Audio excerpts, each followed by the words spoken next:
viu? O Frechico, ó, gente, o seguinte, Frechico agora. É sério agora? Já pode falar isso? Agora já pode falar, agora tá valendo. Esse aqui é o responsável por tudo isso que vocês estão assistindo hoje no mundo, viu? Frechico foi o gatilho de tudo isso aí. Culpa é sua, viu, Frechico? O pessoal às vezes vem falar para mim assim, pessoal, não sei o quê, culpa do Lula, não. Não é culpa do Lula, culpa do Frechico. É sua, Frechico. Não? Não, não é não. Não. Sabe por que não é, rapaz? Porque se ele fosse quer dizer, se ele fosse obedecer àquela teoria que nós tínhamos, ele estava ferrado. Ele não passava dos anos 70 e pouco, que seria preso. Se ele tivesse sentado no partidão, ele teria caído como nós caímos. Você está dizendo que o teu Lula, irmão... no caso do Lula, se ele tivesse continuado me seguindo, ainda bem que quando a gente conseguiu colocar ele na chapa no sindicato para concorrer lá, e ele acabou se dando bem lá com o doutor Maurício Soares, ligado à igreja, logicamente, fizeram encontro de casais e tal, e o Lula foi se disciplinando ali. E aí, se ele ficasse puxando para o nosso lado, ele, na queda nossa de 70 e pouco, foi caindo a partir de 70, os comunistas mais violentos foi a partir de 73, 74, 75. Ele teria caído também, e aí não era o Lula que é hoje. Você está dizendo que ele caía sem fazer praticamente nada. Mas ele se rebelou também, né?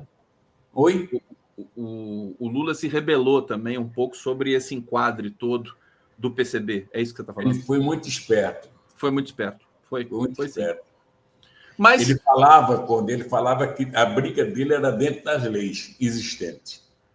Dentro das leis nós podemos fazer muita coisa. Eu não vou fazer reuniões clandestinas, não.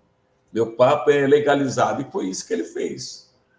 Eu vejo o presidente Lula hoje, seu irmão querido, ele é o maior defensor da democracia, para mim, no mundo todo, e das instituições, né? Ele é ferrenho, né? Quando ele foi preso, ele não atacou o STF. Ele foi o contrário, ele defendeu o STF. É uma coisa impressionante. É o que você está falando, né? Dentro e tanto que digamos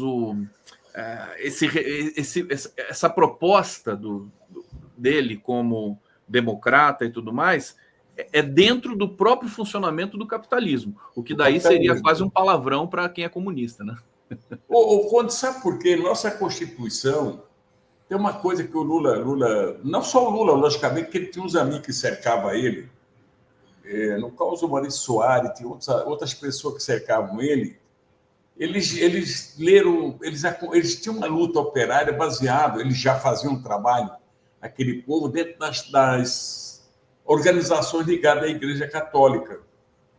Quer dizer, havia a prisão dos frades naqueles anos, e, ao mesmo tempo, você tinha outras organizações ligadas à Igreja Católica, que bancavam aquele pessoal, que era muito interessante.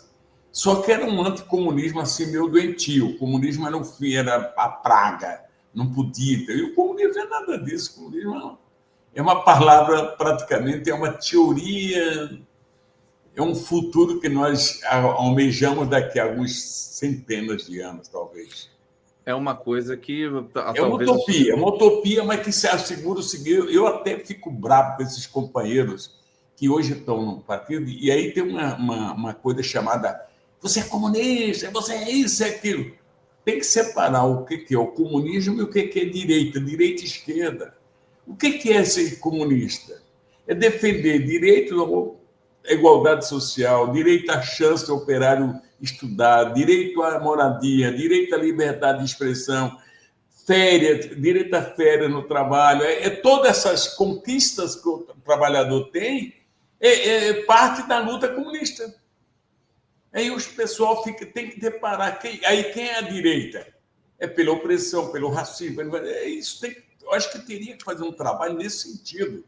Porque não tem cabimento o cara ficar falando, não, porque é comunista, e fica aquele discurso violento. Até nas igrejas você escuta. Uma vez eu estava vendo um desses cultos, e o cara usou essa expressão, porque nós somos de direita.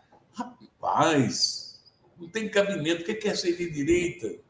Ser de direita é preservar os privilégios dele e o resto que se dane.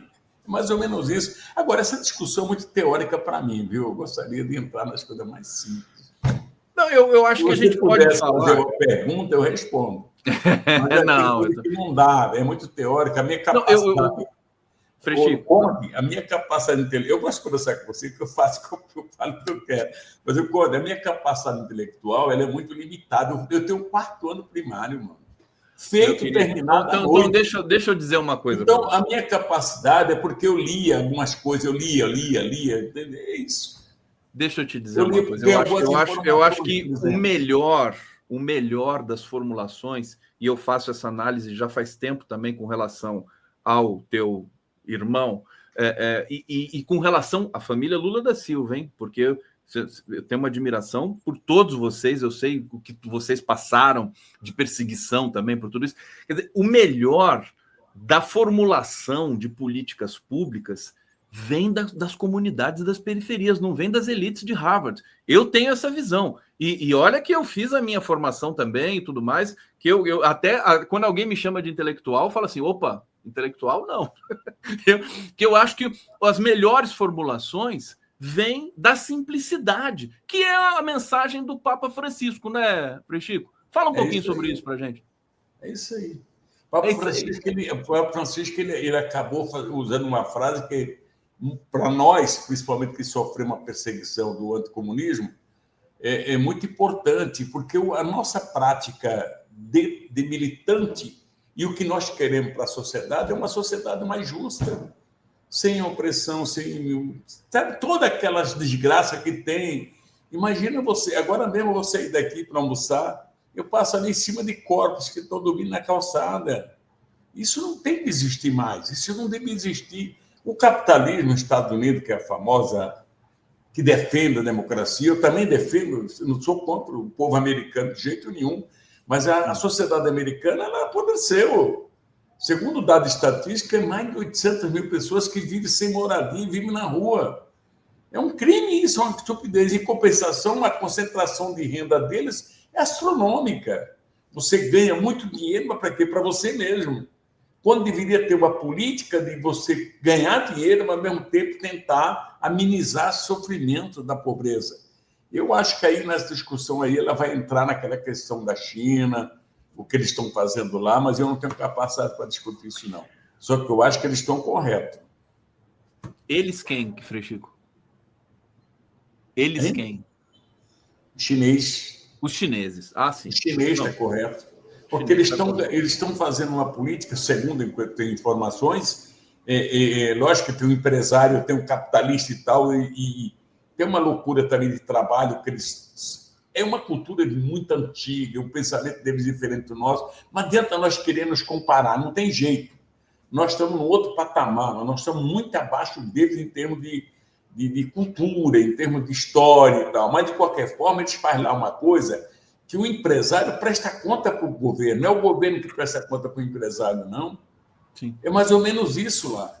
Quer dizer, e o partido deles, segundo 100 e tantos milhões de filiados, é o partido que controla na base. Eles têm projetos da cidade. Tem muitas coisas lá que eu não sei, eu nunca fui lá. Por exemplo, quem vai lá e vem me contar a história. Agora mesmo tem uma pessoa que veio de lá, ficou apavorada com a tecnologia dos caras. Imagina, é um avanço tremendo. Enquanto o americano, a elite americana, a inglesa também, outras elites de outros países, eles ganham muita grana, mas eles concentram para eles a grana. Não sei para quê. O cara ter 5 trilhões, para quê? O que ele vai fazer com isso? Essa é a discussão agora dos apoiadores bilionários do Trump, né? Frechico, deixa eu te perguntar um pouco, porque você foi do Partido Comunista, do PCB, mas você foi ligado ao sindicato. Aliás, o Brasil também, o Partido Comunista tinha outras características, talvez, do que aquele ideal europeu, europeizado e tudo mais, né? Tinha outras formações aqui. Mas a pergunta que eu quero te fazer é com relação ao mundo do trabalho hoje. Você falou que anda pelas ruas, vê pessoas ali, né? A gente sabe que a população de rua de São Paulo está na faixa de 80 mil pessoas, que é uma coisa inacreditável. Parece um campo de refugiados, né? São Paulo. Famílias inteiras, crianças idosos, né, nas ruas, morando em barracas. Isso ainda não foi sanado. A gente sabe que tem uma prefeitura também hostil, um governo estadual hostil. Mas antes de falar dessa questão de cunho mais humanitário, o que fazer com esse novo sistema de trabalho? Você tem percebido essa questão da uberização, os entregadores de aplicativo? Me parece que existe um fosso ainda entre o ideário que permeou toda a vida sua, do presidente Lula, do mundo do trabalho presente. Como é que você entende esse fenômeno? Eu estou procurando entender até hoje. Está tentando entender. O que está acontecendo, Wander, é a tecnologia muito moderna, aí veio o avanço tecnológico do mundo, transformou o mundo numa coisa que nós ainda não temos conta, não. Nós estamos ainda boiando. Nós estamos achando o nosso rumo ainda.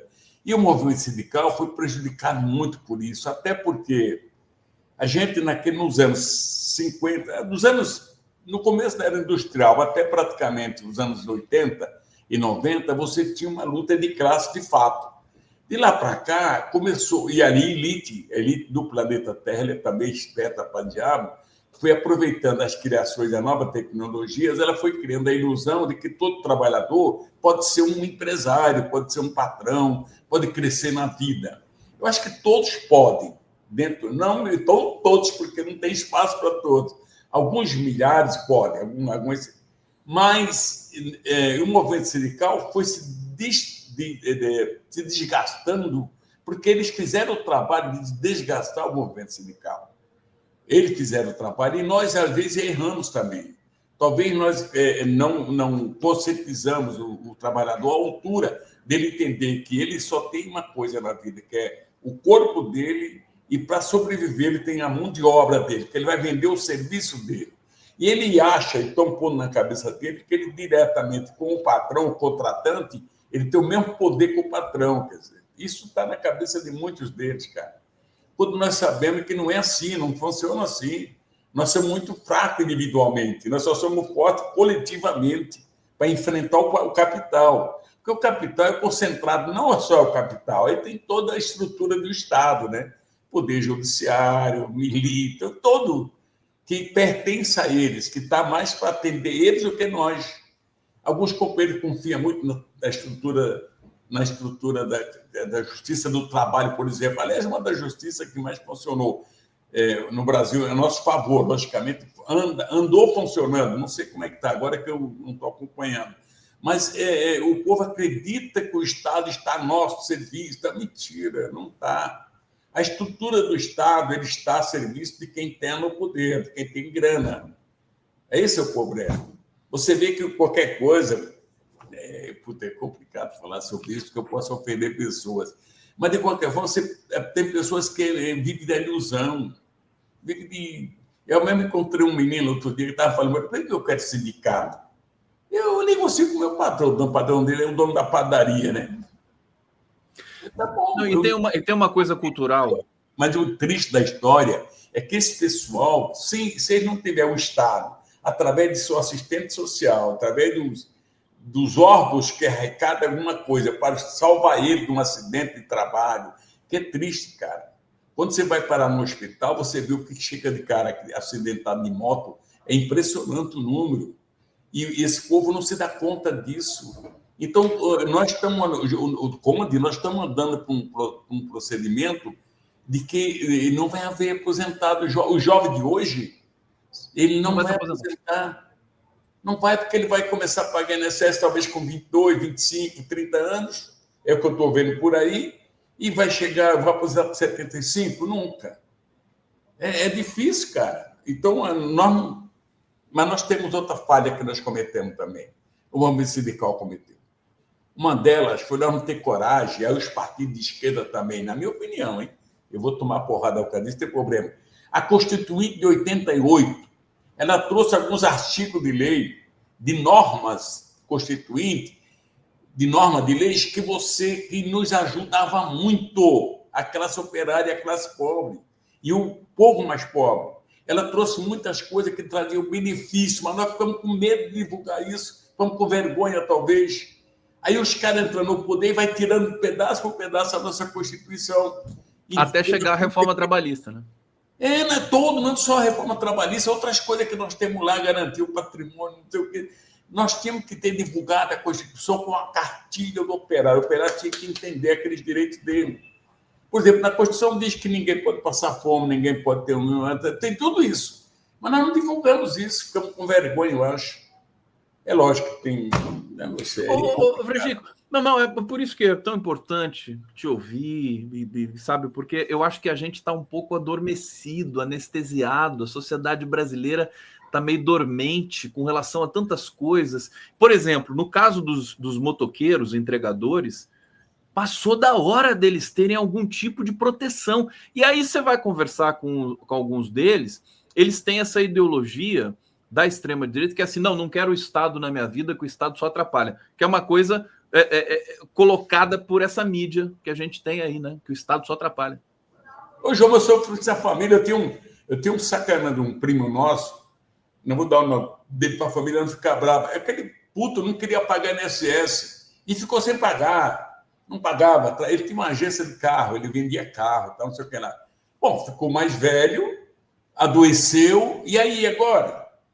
Como é que faz para manter esse cara ter a cesta básica mínima na casa dele? Uma tragédia, cara. Não só ele, tem milhares de brasileiros que fizeram isso, agora estão velhos, não conseguem ter... Porque você tem que ter um mínimo para comer. Se você ainda tem uma casinha, ótimo. Se não tiver, pelo menos tem uma renda mínima para você comprar a cesta básica. Isso é que é triste, cara. Isso é que é complicado. Agora, tem muita gente nessa situação. Muita gente. Eu ia falar. Talvez seja até motivo para se ter uma política específica para essas pessoas. Né? É preciso. Reparatório. O Conde, aí tem uma questão, por exemplo, nós estamos empesteados de uma coisa chamada ignorância. E nós temos também o excesso de liberdade religiosa. Como é que você pode admitir os caras usar o discurso vendendo Deus e, ao mesmo tempo, tirando dinheiro daquele povo para Deus? Deus quer dinheiro para quê? Fala. É Deus que pega dinheiro? É para ele manter a igreja dele. Ele fala isso. Aí o cara tem lá seu patrimônio, ele passa a ter uma casa boa, passa a ter um carro bom, mas tudo para Deus. Quer dizer, eu não estou querendo que eles continuem fazendo, que a liberdade para eles existe para isso. Mas é preciso ter certas normas, porque tem muito picareta no meio, cara. Aí o coitado dá até... Tem umas... Não, tem umas picaretas, tem gente boa, eu conheço alguns bons, mas tem uns que são aproveitadores mesmo, cara. Uns não, viu, Freixo? Na televisão, uma mulher que deu a casa, e ela foi buscar a casa de volta, imagina, a senhora deu para Deus, mas Deus não levou a casa está lá. Agora, a gente tem um empecilho, digamos assim, no monitoramento, fiscalização dessas igrejas que se multiplicam no Brasil, porque existe no Brasil esse entendimento da liberdade religiosa, que eu acho que é importante, o país laico, entre outras coisas, e que é difícil mexer nesse vespeiro, né? Politicamente, socialmente falando. É difícil, os caras se elegem, eles fizeram uma bancada grande de deputados federais, que é uma coisa mais séria no Brasil, os caras ficam exigindo que o Lula faça isso, o Lula fala aquilo. O Lula está ferrado porque não tem maioria no Congresso Nacional. Ele está se desgastando ao máximo para tentar convencer os caras a aprovar isso, a aprovar aquilo. É complicado. E quando o cara chega para mim e fala assim, mas o Lula não ia fazer, rapaz. Você fica bravo, né? Assinar, eu acho que aí falta um pouco de autoridade. Ele teria que ter uma autoridade máxima. Mas aí é ditadura, né, mamãe? Olha, eu também acho que a imprensa hereditária também, às vezes, pressupõe que o Lula é um ditador. Fala, por que o Lula não fez isso? Porque não pode fazer, né? Precisa negociar. Eu acho que se ele fosse ditador, ele não estava falando o que eles falam. Porque, olha, você pega os jornais de hoje, as manchetes dele não tem uma positiva do Lula. Aliás, foi todos os governos do Lula até hoje, desde 2003 para cá, você pegar as manchetes dos jornais brasileiros, talvez com exceção uma manchete ou outra, não tem uma favorável ao governo Lula. Tudo é dúvida, deixa sempre uma duvidazinha e tal. Porque essa elite é origem escravagista, ela sempre olha o povo mais pobre, o operário principalmente, de cima para baixo. é complicado, sabe? Eu até fico fazendo experiência com os companheiros, quando fica falando, falei assim, veja como é que seu patrão se senta na sua frente.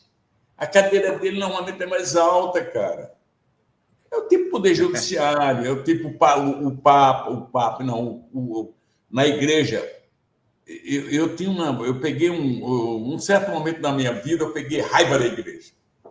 Puta que pariu. 64, houve um golpe de 64. Um golpe foi dado contra a classe operária e a independência do Brasil. Quem deu o golpe? A elite. Eles falam militar, mas não foi militar, foi a elite brasileira. Principalmente a imprensa, o povo ligado à Igreja Católica na época, que era mais forte. Aí tem uma tal de passeata, trouxeram deram o golpe e tal, prenderam dirigentes sindicais para diabo, intervieram em vários sindicatos, tudo bem, vamos contar, é um pouco da história. E aí, um certo momento, depois passou uns 3, 4 meses, trouxeram uma cruz que desceu do céu. A cruz desceu do céu, lá em Gabaú, um helicóptero desceu a cruz do céu. Essa cruz rodou São Paulo todo, nas igrejas. E eu chego um dia na igreja Nossa Senhora Aparecida, ali no Ipiranga, na Rua Labatute, um dia à tarde, um sábado, acho que foi, eu estava andando com um primo meu chamado Zé Graxa, já falecido, coitado. Aí eu falei, vamos lá ver essa cruz que desceu. Vamos ver essa cruz aí. Aí a cruz estava lá, entendeu? Um espetáculo assim. Para mim era deprimente, mas para eles era maravilhoso, o povo, né, que estava ali. Eu achava deprimente. A cruz no altar, o altar ela tem escada para subir, a cruz ela exposta assim, cheia de fitinha, o povo passava, aquela fila enorme, fila quilométrica, cara, vinha, beijava as fitinhas da cruz, passava no Padre Mário, o Padre Mário era um cearense, gente boa, pessoalmente era maravilhoso, mas tinha lá só sentado assim na cadeira, esticando a mão assim, o pessoal beijava a mão dele e descia, tinha um cobertor esticado, um pano esticado, assim, amarrado numa pilaça, noutra e tal, e jogava dinheiro lá. Jogava dinheiro, jogava para contribuir com a igreja, logicamente. Cara. Isso era uma cena. Hoje, se tivesse celular, a gente tinha filmado, hoje não tinha celular, claro. Né? Uma cena assim meio ridícula, cara. Depois, naquele mesmo momento, o Diário Social, Diário de São Paulo, a família... Você sabe quem são os diários, era da época? Chateaubriand? Chateaubriand, esse pessoal, junto com a igreja, com o pessoal ligado às mães pela democracia, contra o comunismo, era tudo contra o comunismo. Esse pessoal fez uma campanha de ouro para o bem do Brasil. Doe ouro para o bem do Brasil. O pessoal trocava aliança, trocava correntinha de ouro por uma aliancinha de prata, o anelzinho vagabundo que tinha lá. E esse ouro foi juntado muito dinheiro com isso, ninguém sabe até hoje o que foi feito com esse dinheiro. Muitas fraudes. Muitas fraudes foram feitas e continuam sendo, né, Freixo? A gente está numa epidemia de fraude. Assim, as bets, esses sites de apostas que são fraudulentos, pelo amor de Deus. Mas não vamos longe, não, porque os caras deram outro da Dilma. A Dilma foi um golpe descarado, sem... Porra, e a gente não teve força para se impor contra esse golpe, cara. Estando no governo, sabendo que ia ter golpe, nós ficamos olhando. A gente ficou olhando. Ficamos assistindo a Dilma cair. Prenderam o Lula, depois, para não se conformar, acabaram prendendo o Lula, tiraram o Lula de circulação. Ô, Frechico, a história da Lava Jato, eu estava escutando o Genuíno falar agora há pouco aqui, a da Lava Jato, ela tem que ser mastigada para a população, cara. Nós não podemos deixar essa história da Lava Jato como está explicada hoje, não. Esses canalhas do Poder Judiciário, que montaram aquele esquema junto com os americanos, que foi dado vários cursos para eles, como defender a corrupção, como se eles fossem honestos.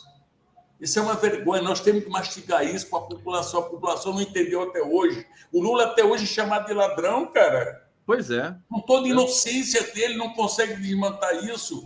Ainda tem os vagabundos ligados, alguns deputados vagabundos, outros putos, que toda hora que virou ladrão. Olha lá, é o ladrão. Alguns empresários, cara. Algum empresário que ainda tem a pachorra de visitar o Palácio Planalto e pedir favor para o Lula, rapaz. Vai lá. É verdade. Isso aí Sem é cultural comentário. do brasileiro, né? As pessoas vão lá pedir um, né, uma boquinha, até hoje, né? Em Desculpa se eu todos estou os... falando muito, mas é odioso isso. É odioso. Essa bosta que está aqui, eu fui enquadrado na Lava Jato, eu prestava uma assessoria para o PP, que era ligado ao Odebrecht, com nota fiscal e tal. Fui levado lá, a minha filha foi levada, fui depor na Polícia Federal. Os filhos do Lula foram investigados, 11 anos investigando, não acharam uma caneta, nada deles, mas viraram bandido. É duro. E nós estamos vivendo, o Lula é presidente hoje, é presidente, só que eles conseguiram eleger uma bancada grande de deputados e senadores, que eu espero que a gente mude isso. Eu não sei se vai ser fácil, não. Porque Eu estou nós não governamos o país não vai se defender. Agora surge um presidente americano meio maluco, um cara que fala as coisas sem coisa, que se apropriou. Eu quero a Groenlândia, eu quero o Panamá, eu quero o Canadá, eu quero... Rapaz... Porra, não dá, né? É de dispensação total, né? Eu quero. O que é isso, né? É que eu estava falando com a Maíra aqui, quer dizer, como é que prospera um negócio desse, né? Quer dizer, as pessoas já entenderam. Agora, Frei Chico, deixa eu te perguntar o seguinte, porque só um detalhe, não se iluda que faz parte de um plano muito avançado deles. Não se iluda. A loucura do Trump não é loucura merda nenhuma, não. É planejamento de alguma coisa que nós ainda não descobrimos. Tá aí, falou quem tem a experiência, né, de que esse jogo não é fácil, não, né? A gente se ilude. O cara é doidão. Não, tem alguma coisa por trás ali. Faz parte. Faz parte do modus operandi do império, né? O sistema capitalista vai ter outro sistema. Mas, de qualquer maneira, a China está dando uma aula para o mundo. Sim, cara, sim. Eu acho maravilhoso que a China está também acho maravilhoso. A realidade é outra. Eu também acho que a realidade é outra. Tem outra coisa estúpida. Desculpa. Deixa eu... Fala, pergunta. Eu te perguntar, eu estou honrado com a sua presença aqui, o público aqui também, viu, Frei Chico? Sempre é muito bom. Ele não é fácil de entrevistar, não, viu, gente? Não é?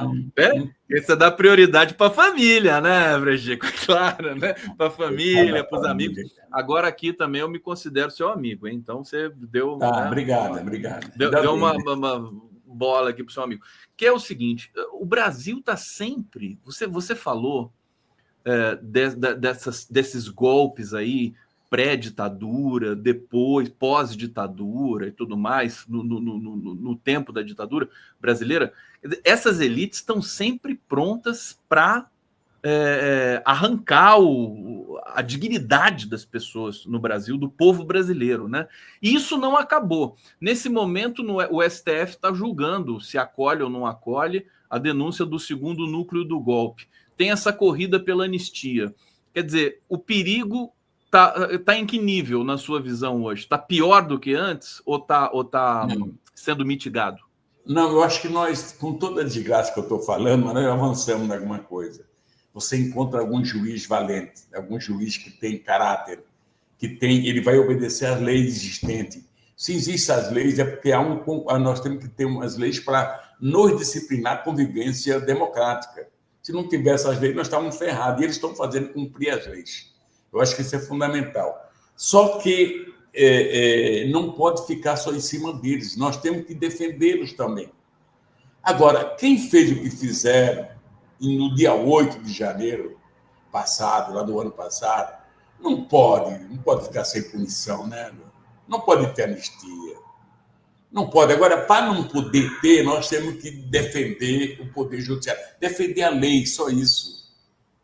Não podemos defender o Xandão, não sei o que lá. O Xandão teve muita coragem, ele é corajoso, mas ele está obedecendo a lei. E quem está com a lei está com Deus, na minha opinião. Se existe Deus, é brasileiro, está na lei. Ainda bem que ele tem coragem de fazer isso. Agora tem outros caras corajosos ali. Tem um cara que eu admiro muito, que é o Dino, por exemplo. O Dino é um quadro político brasileiro que pode muito bem substituir outros quadros, até da presidente da República, porque não, ele é muito capaz, é muito honesto. Você pega o Dino, a vida política dele, a capacidade dele. E eu tenho outros juízes lá de alta. Eu acho que nós não estamos perdidos. Na verdade, é que nós não estamos perdidos. Nós estamos. Mas estamos andando. Está balançando um pouco, né? Mas estamos andando. Não, e aí a minha próxima pergunta para você. Deixa eu só, antes de fazer a próxima pergunta, deixa eu trazer comentários aqui do público, para não perder aqui. O Danilo Souza está dizendo o seguinte: quem está salvando é o Glauber. Quem está salvando o Glauber não é greve de fome, é a atuação do governo Lula. De fato, o governo Lula entrou com o Gleisi e tal para fazer esse acordo de 60 dias para o Glauber se defender ali junto com o presidente da Câmara, Hugo Mota. Edson Antunes: a China tem projeto para um século para o país, os americanos não têm para as próximas 24 horas. Mas sempre é bom olhar com cuidado, é isso que o Frei Chico está dizendo aqui para a gente, né? Robson Bob Sobreira: tudo isso são exigências da Agenda 2030 para o reset, uma teoria aí que circula, né? O reset global. Zé Carlos Fariano: 50-60, Padre Peyton, financiado pela CIA, criou o Movimento Mundial da Cruzada do Rosário, embrião das marchas da família com Deus pela liberdade promovidas por mulheres católicas em apoio ao golpe de 64. E agora eu lembrei daquela foto das atrizes da Rede Globo apoiando a Lava Jato, todas de preto, aquela foto preto e branco, né? Dramática, né? Quer dizer, que vergonha, né, Frei Chico? As elites brasileiras matam a gente de vergonha. Criaram monstros. E se você prestar atenção, eu não tenho nada contra o comportamento humano das pessoas, não tenho nada contra se ele é feio.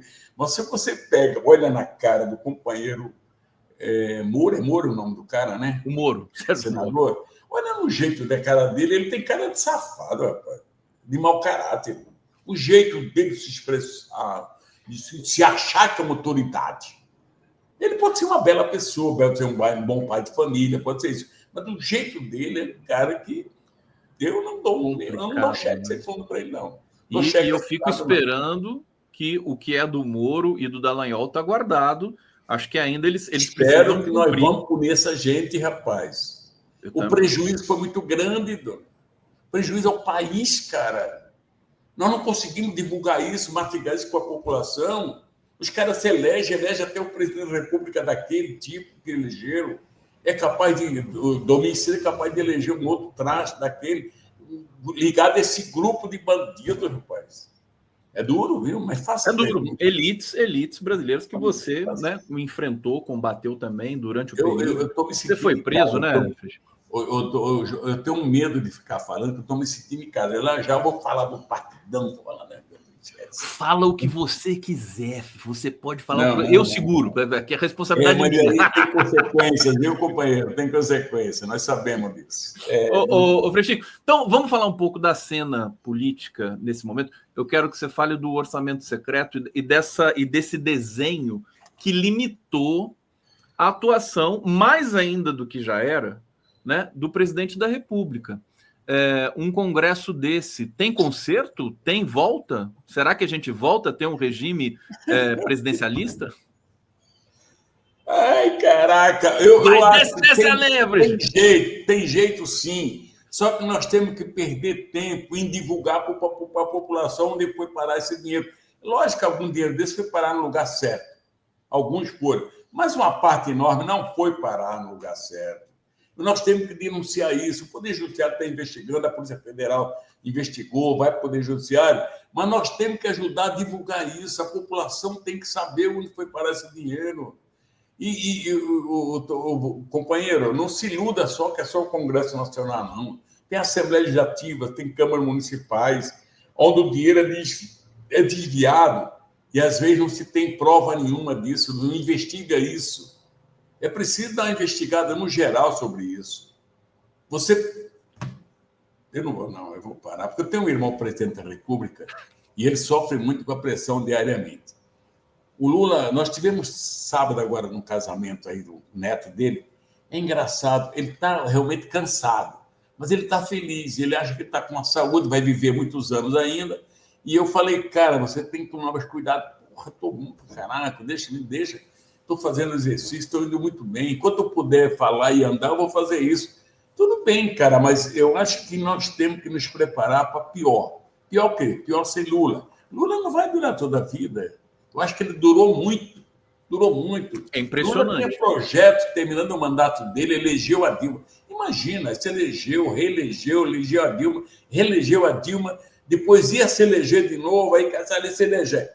É muita coisa na política brasileira. É muito. Então, é um cara só. Há um desgaste natural. Não tem como. O que ele tem que fazer agora é preparar. Eu até digo para ele precisaria mais fazer discurso educando o povo do que fazendo raiva, ódio que ele tem de alguns casos, que ele não pode se expressar, mas ele tem que fazer mais educar o povo, fazer o povo se preparar para uma luta futura, o povo entender o que aconteceu. Eu acho que ele seria mais um professor, ele seria mais um professor didático agora do que um orador daquele que ele desabafa. Do que ele faz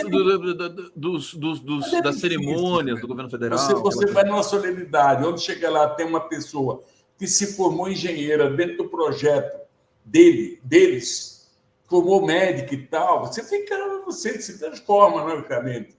Você fica muito feliz. E o Lula aproveita esse momento para contar um monte de coisa. Só que há um momento que a garganta vai para o espaço, né? Mas assim, eu estou dizendo para ele que um projeto de conhecer o Brasil de carro, quando ele deixou mandar. Sair lá do Rio Grande do Sul, liberando o mar até o Pará. Esse era o projeto dele e a Marisa. Ele estava sonhando, montando alguma coisa nesse sentido. Deu as merdas que deu. Logicamente que aí atrapalhou tudo ele. Agora você pode fazer de avião. Mas ele deixou de viver realmente a vida dele para dedicar-se à luta da causa brasileira. E é por isso que nós temos que divulgar tudo o que ele faz, temos que ajudar, tem isso, aquilo. Deixa eu entender uma coisa. Você está dizendo que o presidente Lula tinha que educar, né, a população no sentido... Você acha que é falar olho no olho? Seria, digamos, fazer uma transmissão por esse instrumento que a gente tem aqui de rede social, bota estuquinha para filmar lá e fala, né? Nem que seja uma fala rápida, semanal. É isso que você está falando? É isso que eu estou falando. Ele não precisa mais se matar em discursar para milhões nem milhares. Ele pode fazer da orientação política, dizendo, gente, nós precisamos fazer isso e isso. Para nós dar certo, tem que fazer isso e isso. E incentivando cada um do povo brasileiro se filiar até partido, se filiar isso, se filiar aquilo, porque nosso povo não é... Ele teria que fazer esse trabalho. Não, porque ele não tem mais tempo para ficar... E não tem mais saúde para ficar... Eu acho... Por que eu acho que ele não fez ainda? Porque ele não faz? Eu acho que existe no PT e na própria concepção do Lula um sentido democrático tão forte, tão arraigado, que não quer, digamos, doutrinar as pessoas. Eu já vi o PT dizendo isso, alguns dirigentes do PT e o entendimento geral.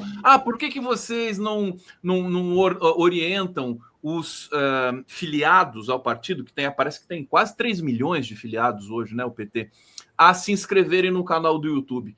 Não, porque isso aqui é uma questão do livre-arbítrio das pessoas e tudo mais. Você acha que faz sentido essa questão?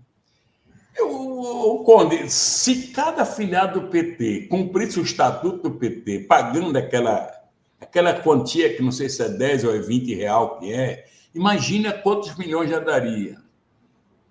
O PT teria a sua imprensa própria, logicamente podia se aliar com outras forças, não podia ser sozinho, porque eu acho importante ter aliança, não pode se carregar um peso nas costas sozinho, é importante pedir ajuda.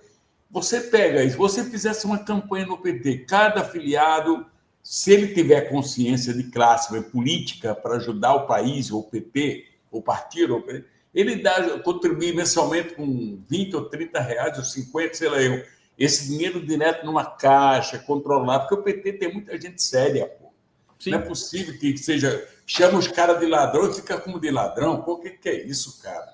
Aí você processa, o cara vai lá e pede desculpa, irmão, eu falei que era ladrão, mas era de brincadeirinha, fica por isso mesmo, rapaz.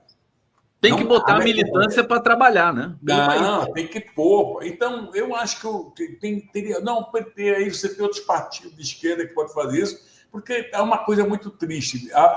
O diabo do cargo político virou profissão. Por exemplo, um vereador, outro dia, eu não estou brincando, não, eu estou sentado lá perto, não moro em São Caetano, aí passou um jovem lá, ele viu lá, Frei Chico e tal, jovem, assim, de seus 30 anos e tal. Falei, Chico, me chamaram para ser candidato a vereador, cara, o que você acha? Aí ele sentou comigo, tomando um café na rua, né? Uma livraria que tem lá em frente. E eu falei, mas você quer ser candidato a vereador? Eu digo, não, eu quero, porra, é uma profissão boa.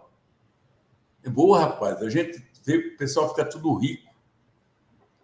E aí, o partido que chamou ele, eu não vou falar o nome do partido para não ficar chato, mas não era o PT, não, era outro partido. Mas está acontecendo isso. Os caras estão chamando para sair, porque virou uma profissão, virou um meio de cambalacho. E a política não é isso, nós sabemos que não é isso. Por isso que nós somos desmoralizados. Política é tudo isso, tudo aquilo, nós temos que acabar com isso. Todo político é ladrão, na cabeça de uma parte da população, e nós temos que desmanchar isso. Porque tem ladrão, lógico que tem. Mas vamos punir os filhos da puta, rapaz. Por que não? Chico, você acha? O Juca, o Conde, presta atenção em umas coisas. Você vê um cara, por exemplo, eu não tenho um pessoal sério com isso, não só do PT, outros companheiros. Mas você pega alguns caras pelo Brasil afora, que ele não era nada na vida, se elegeu vereador. Depois se elege prefeito. Vê ele 10 anos depois, que ele está no mandato. Que mudança que ele teve. Patrimonial, né? Isso é terrível. É por isso que a gente tem uma crise de credibilidade que é crônica no Brasil da política. É crônica, vem da origem escravagista, vem disso, vem do patrimônio. Tem uma coisa que o Marx falava, o patrimônio é a desgraça da humanidade. Patrimônio. Agora, Fredico, muita gente, você mesmo disse aqui, nessa necessidade do Lula ser mais, digamos assim, didático e dizer algumas coisas, acho que assim, fundamentos, né? Não precisa elaborar muito, né? Só dizer assim, né? Vamos fazer um país um país soberano, melhor, mais democrático, mais inclusivo, coisas básicas, né? Que estão se perdendo. Qual que é o legado do teu irmão, o legado do Partido dos Trabalhadores? Eu conversei esses dias com o Edinho Silva, que é candidato à presidência do PT, e ele disse o seguinte, uma coisa que eu achei importante, forte, né, que o sucessor do Lula, né, quem é o sucessor do Lula? Quem é o herdeiro do Lula? O herdeiro do Lula é o PT, é o partido inteiro. Esse é o legado do presidente Lula para o país. Eu queria que você falasse um pouco disso. Quer dizer, porque, como você disse aqui, vai ter uma hora que a gente não vai ter mais o Lula. Como é que a gente vai organizar esse país? Organizado. Não, sabe o que eu dou risada? Porque você veja o Edinho, coitado, é um puta quadro no PT e tal. Aí ele sai candidato, aí ele te oferece o Lula, porra, esse cara que eu vou eleger ele. Aí aparece mais 4 ou 5 candidatos dentro da direção do partido. Peraí, Lula, enquadra esses caras, porra. Que partido é esse? Por exemplo, o partido, às vezes, porque o partido está sofrendo de um defeito, ele é muito democrático demais. Eles são, por exemplo, não houve punição, não há aqueles programas de televisão que o presidente da República pode pedir uma hora tal para falar. Ele tem uma lei que favorece isso, não faz porque é republicano. Tudo bem, vamos ser republicanos com as pessoas que não são republicanas. Peraí, nós estamos sendo honestos demais, cara, com as pessoas que não respeitam a gente. Então, acho que tem que ter, o que está faltando, quando não vamos esticar muito papo, você conhece melhor do que eu isso. Nós não temos uma imprensa para informar o povo. O Lula está se matando no discurso que ele está fazendo inauguração agora. Eu vi da Nissan semana passada. É um discurso maravilhoso, cara. Agora, quantos milhares de brasileiros viram? Quantos milhões? Quase nenhum. Porque a nossa mídia não transmite. A mídia que transmite não tem muita audiência. De divulgar para toda a população. Ele lançou cada universidade, aí ele conta umas histórias que é muito educativa. Mas quem vê? Quem está vendo? Não dá, né? Fica se desgastando para... Não dá. Tem que ter forma de chegar na população. Esse dia um companheiro me contou de um post que ele falou assim, quem Lula sumiu do mato? Cadê o Lula? Olha, o Lula se matando pelo Brasil afora e o cara... Não sei, o cara que mora que ele não está fazendo nada. Ele não está fazendo nada. Não está difícil? E o partido, quando sai Lula, que vai trocar presidente, que tem que trocar, aparece 10 candidatos ao mesmo tempo. Peraí. É muita coisa, é muita. E olha, tem condições de você ter uma imprensa alternativa da esquerda brasileira, imprensa democrática. Nós não temos. Temos o que a Globo fez? Apoiou o golpe em 64, apoiou o golpe contra o Lula agora. O que faz o Diário, o SBT, a Record? Tá? Não tem um canal de televisão que foi favorável, foi ao Lula, não, rapaz. Não tem e nenhum. Não tem também uma pressão da sociedade civil junto com o governo para que essas concessões públicas se deem o respeito. Se dê o respeito de informar. Não é de tomar posição, é de informar o que está acontecendo. Não tem. Lamentavelmente, nossa imprensa está manchada por isso. E não sei se nós vamos ter imprensa sadia, não, porque o que transmite, por exemplo, da guerra da Ucrânia? Desculpa, agora eu vou entrar num tema que não vai acabar o programa também. Terrível. Não, eles alçaram os Zelensky a grande... Os russos são bandidos. Eu encontrei essa semana um amigo, eu não vou dizer o que eu estava fazendo, porque eu não quero identificar o cara. Aí o cara falou assim, não sei que houve um assunto lá e a pessoa falou assim, eu já estive na Rússia. Ah, é? Tudo bem. Aí eu fui lá no congresso e tal, não, é um país maravilhoso, povo bonito e tal, só que está cheio de miséria lá na rua que nós passamos, lá por trás, é uma miséria danada, é não sei o que lá. Eu fico olhando na cara dele, porque não sabe nem mentir, o filho da puta, mas isso circula, o que circula para justificar a merda que os americanos fizeram, que é fazer a Ucrânia invadir a Rússia, que a Ucrânia que invadiu a Rússia. Aquele é tudo primo, pô. Aquele é um negócio maluco.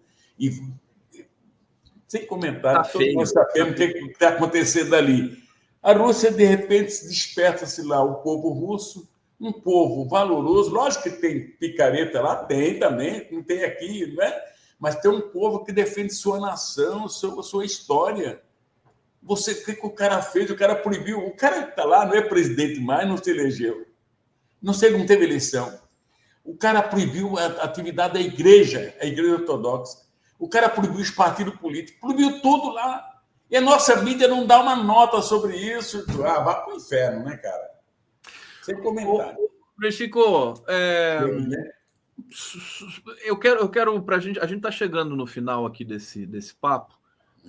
Você acha que havia ainda para,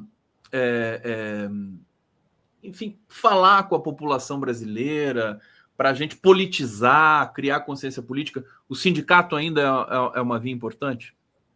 Ainda é, só que sem o financiamento que nós temos que ter para manter o sindicato vivo vai ser muito difícil. Temos que achar outras alternativas. O que existe é uma campanha sistemática contra o movimento sindical e qualquer organização que defenda o direito do povo. Qualquer dela, associação, há um trabalho muito grande para desgastar isso.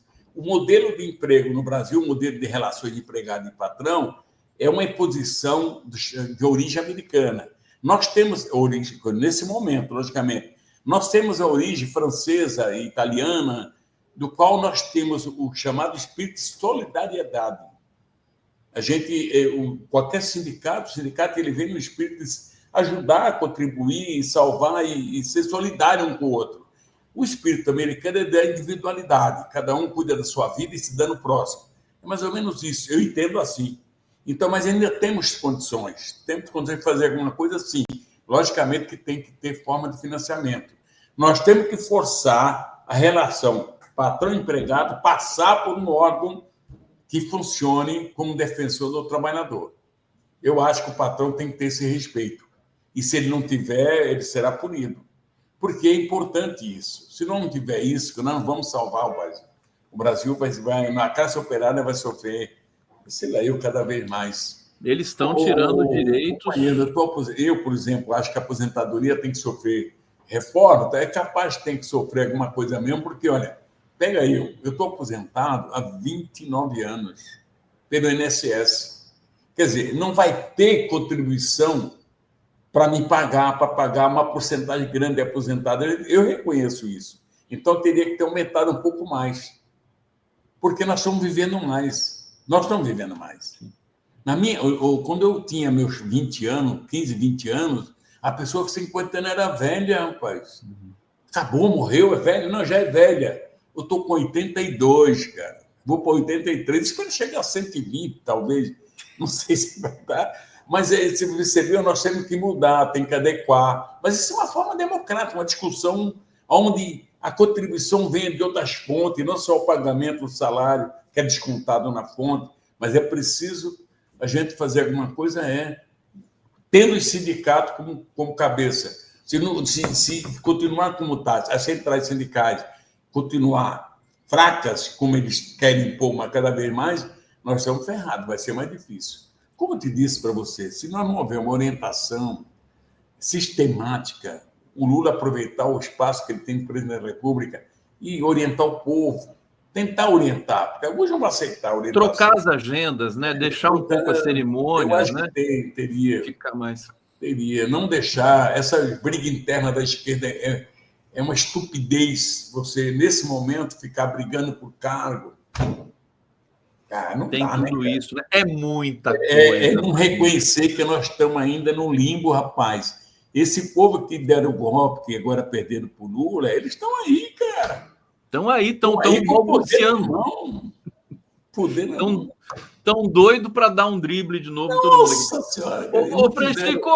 Frechico, deixa eu pegar comentários do público aqui que a gente está encerrando. Olha só, Júnia Lage de Coguerra, minha filha se formou em 2000. Formou, deve ser mineira, né?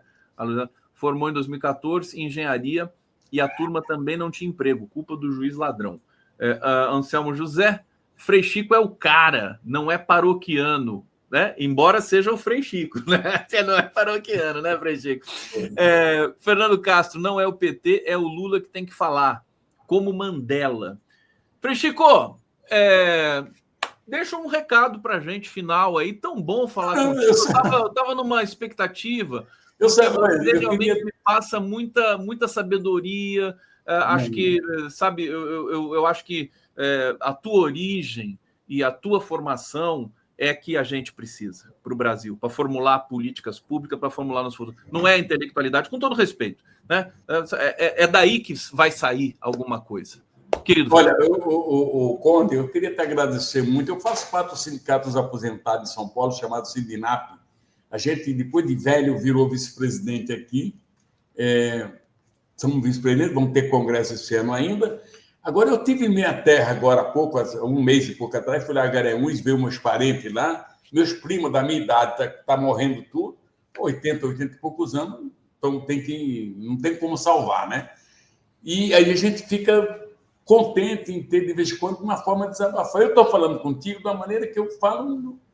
Eu acredito, eu não sei porquê, cara. Agora, a gente não tem, é isso que eu te falei ainda, não tem ainda uma garantia de ter um negócio para orientar o povo, cara. O povo tem que se orientar. Lógico, não todo, não vamos se iludir que todo o povo, não, mas para ser importante o povo. Nós temos que perder tempo com isso. Eu agradeço, vocês fazem um esforço tremendo. Eu sinto quando vocês entrevistam as pessoas, mas não basta só isso, porque nosso povo tem muita influência do conservadorismo, principalmente religioso. É meio triste para mim, mas fazer o quê, né? Frei Chico, você foi para Garanhuns. Você precisa me contar essa história depois, que eu quero saber. Você tem que ir lá conhecer onde eu nasci, rapaz. É uma terra bonitinha, bonita. Não, isso para mim é emocionante. Você falou, cara. Eu já parei aqui. Depois você vai me falar. Sempre que eu posso, eu vou lá, né, cara? É legal, gente, lá. Deixa eu agradecer todo mundo aqui que nos acompanhou. Continuem com a gente, não esqueçam do like, etc e tal. E a honra de conversar com o Frei Chico sempre. Você tá bonito, hein? Tirou óculos agora, olha só. Meu irmão tá quase ficando bonito. Meu cabelo, ó. Que legal, cara. Um abraço, Frei Chico. Para você e para a família. Maravilha. Um beijo, querido.